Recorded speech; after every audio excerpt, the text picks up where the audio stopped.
இத கேளுங்க. உங்க பிசினஸ் எப்படி ஒரு பிராண்டா மாத்தலாம் அப்படிங்கிறத பத்தி பார்த்துட்டு வந்துட்டுருக்கிறோம். அதுல இது பார்ட் 2. ஏற்கனவே பார்ட் 1 வீடியோல ஒரு கஸ்டமர் ஒரு ப்ராடக்ட்ட தேடுறதுலருந்து ஒரு ப்ராடக்ட் எப்படி சூஸ் பண்றாங்க அப்படிங்கிறது வரைக்கும் நம்ம எல்லாமே ஸ்டெப் பை ஸ்டெப் பார்த்தோம்.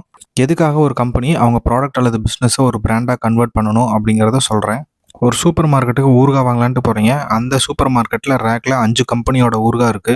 4 கம்பெனியோட ஊறுகாய் ரூ. 10 விலை கம்மி. ஆனா ஒரே ஒரு கம்பெனி நல்ல ஃபேமஸான கம்பெனி ரூ. 10 அதிகம். ஒரு சூப்பர் மார்க்கெட் நடத்துறவங்கள கேட்டு பாருங்க. 90% பேர் அந்த பிராண்டடான ஒரு ஊறுகாய் தான் வாங்குவாங்க.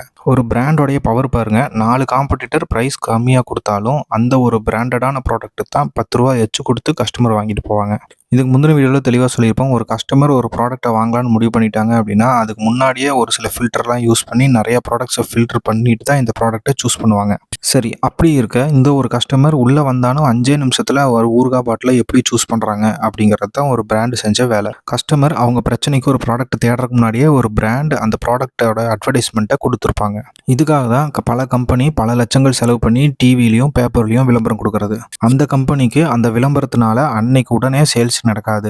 கஸ்டமருக்கு ஒரு பிரச்சனை வந்து ஒரு பொருள தேடும்போது அந்த பிராண்ட் அவங்களுக்கு ஆட்டோமேட்டிக்கா ஞாபகம் வரும். பிராண்டிங் அப்படிங்கிறது ஒரு பெரிய விஷயம் கிடையாது. கஸ்டமருக்கு ஒரு பிரச்சனைன்னு வரும்போது நம்ம பேர் அவங்களுக்கு ஞாபகம் வர வைக்கிறதுக்கான ஃபர்ஸ்ட் ஸ்டெப் தான் பிராண்டிங். அடிக்கடி கஸ்டமர் கிட்ட உங்கள விளம்பரப்படுத்திக்கிறது மூலியமா கஸ்டமருக்கு உங்க பேர் ஞாபகம் இருக்கும். உங்க பொருள் உங்களோட கஸ்டமரோட ப்ராப்ளத்த சால்வ் பண்ணும் அப்படின்னு அடிக்கடி சொல்றது மூலியமா கஸ்டமருக்கு உங்க பொருள் மேலயும், உங்க கம்பெனி மேலயும் நம்பிக்கை வரும். ஸோ கஸ்டமர் ஆட்டோமேட்டிக்கா பர்ச்சேஸ் பண்ண போகும்போது தெரியாத பொருள் வாங்குறதுக்கு பதிலா தெரிஞ்ச பொருள் விலை அதிகமா இருந்தாலும் பரவாயில்லன்னு வாங்கிட்டு வந்துருவாங்க. தெரியாத ஒரு பொருள் என்ன ஒரு குவாலிட்டியா இருந்தாலும் கஸ்டமருக்கு அதை சூஸ் பண்றதுல ஒரு பயம் இருக்கும். ஒரு சேஃபர் சைடுக்காக எல்லா கஸ்டமரும் தெரிஞ்ச பொருளை சூஸ் பண்ணுவாங்க. ஒரு நியூஸ் பேப்பர்லயோ, டிவிலயோ பெரிய பிராண்ட்ஸ் கொடுக்குற விளம்பரத்தை நல்லா நோட் பண்ணி பாருங்க. எங்கேயுமே பிரைஸ் பத்தி பேசியிருக்க மாட்டாங்க. அவங்களோட ப்ராடக்ட் அவேர்னஸ் கொடுப்பாங்க. ப்ராடக்ட்டோட நம்பிக்கையை உங்க மேல ஏற்படுத்துறதுக்கான விஷயங்கள் மட்டும் சொல்லுவாங்க. ஏற்கனவே பல வீடியோல பார்த்திருப்போம். கஸ்டமருக்கு என்கொயரிங் போது ஃபர்ஸ்ட் எடுத்தான ப்ராடக்ட்டோட பிரைஸ் சொன்னோம்னா அந்த பிரைஸை மட்டும் தான் மற்றவங்க கூட கம்பேர் பண்ணுவாங்க. ஆனா அந்த ப்ராடக்ட்டோட ஃபீச்சர்ஸும் அது என்னென்ன ப்ராப்ளத்தை சால்வ் பண்ணும் அப்படிங்கிறத பத்தி விஷயத்தை பேசணும் அப்படின்னா கஸ்டமர் அதை மட்டும் தான் கம்பேர் பண்ணுவாங்க. பிரைஸை லாஸ்ட்டாக தான் கன்சிடர் பண்ணுவாங்க. சரி, போன வீடியோல கஸ்டமர் எப்படி ஒரு ப்ராடக்ட்டை சர்ச் பண்ணி செலக்ட் பண்றாங்க அப்படிங்கிறத பத்தி பார்த்தோம். இந்த வீடியோல ஒரு பிராண்டோட பவர் என்ன, ஒரு பெரிய கம்பெனிஸ் எப்படி தங்களோட ப்ராடக்ட்ஸை பிராண்டிங் பண்றாங்க அப்படிங்கிறத பத்தி பார்த்தோம்.